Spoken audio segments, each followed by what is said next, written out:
नेहरू की मौजूदगी में 1 लाख के करीब बंगाली बोलने वाले भारत के मुसलमानों को उस वक्त के ईस्ट पाकिस्तान यानी मौजूदा बांग्लादेश में ढकेल दिया गया। 1960 में नेहरू की सरकार ने बांग्ला ज़बान बोलने वाले 1 लाख मुसलमानों को बांग्लादेश के अंदर भेज दिया था, जो बांग्लादेश पहले पाकिस्तान के अंदर शुमार होता था। बम्बई ट्रेन बम ब्लास्ट में बम्बई की एटीएस ने 11 मुसलमानों को उठाया था, जिनको बम्बई की हाई कोर्ट ने 19 साल के बाद बाइज्जत बरी किया। उस वक्त महाराष्ट्र के अंदर कांग्रेस की सरकार थी। तो असदुद्दीन ओवैसी ने बोला कि पहले कांग्रेस यही काम मुसलमानों के साथ करती थी, जो आज बीजेपी असम या दूसरे स्टेट के अंदर मुसलमानों के साथ कर रही है। श्रीनगर में हजरत बल है, जहां पर रसूलुल्लाह सल्लल्लाहु अलैहि वसल्लम का मुए मुबारक बाले मुबारक है। 1962 दिसंबर में वो चोरी हो गया, पूरे मुल्क में फसाद हुआ। नेहरू प्राइम मिनिस्टर थे। नेहरू की मौजूदगी में 1 लाख के करीब बंगाली बोलने वाले भारत के मुसलमानों को उस वक्त के ईस्ट पाकिस्तान यानी मौजूदा बांग्लादेश में ढकेल दिया गया। ये जो नॉर्थ ईस्ट के स्टेट्स ज्यादा नहीं बने थे, 15,000 मुसलमानों की डिपोर्टेशन नोटिस दी गई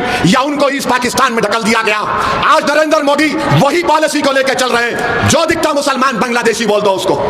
मेरे भाई, ये इनकी दास्तान है, इसीलिए लोग असदुद्दीन ओवैसी से नफरत करते हैं। बताओ कांग्रेसियों, क्या आपके दौर में नहीं हुआ?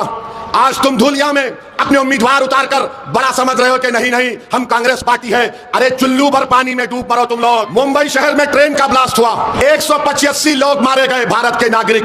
11 मुसलमानों को पकड़ा गया, 19 साल जेल में थे वो लोग। सोचो 19 साल। अगर तुम आज जलसे में यहां पर आए हो और खुदा ना खास्ता तुम्हारे घर से फोन आता है कि जल्दी आओ अब्बा की तबीयत खराब हो रही, तो तुम दौड़ते हुए जाते। सोचो थोड़ी देर के लिए वो 11 लोग 19 साल जेल में थे। कौन था महाराष्ट्र का चीफ मिनिस्टर? किसकी पार्टी सरकार में थी? कांग्रेस पार्टी थी।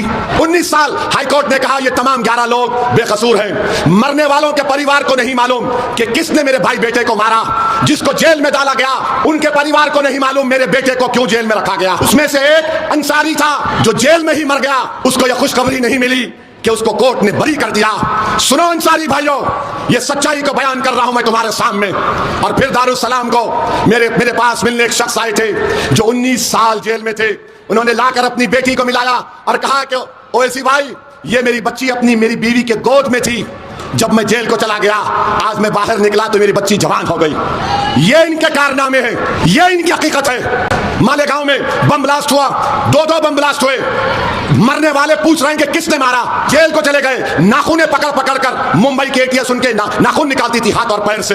मेरे भाई याद रखो, अगर तुम्हारे नुमाइंदे नहीं रहेंगे तो आप और हम नाइंसाफी के खिलाफ आवाज नहीं उठा सकेंगे।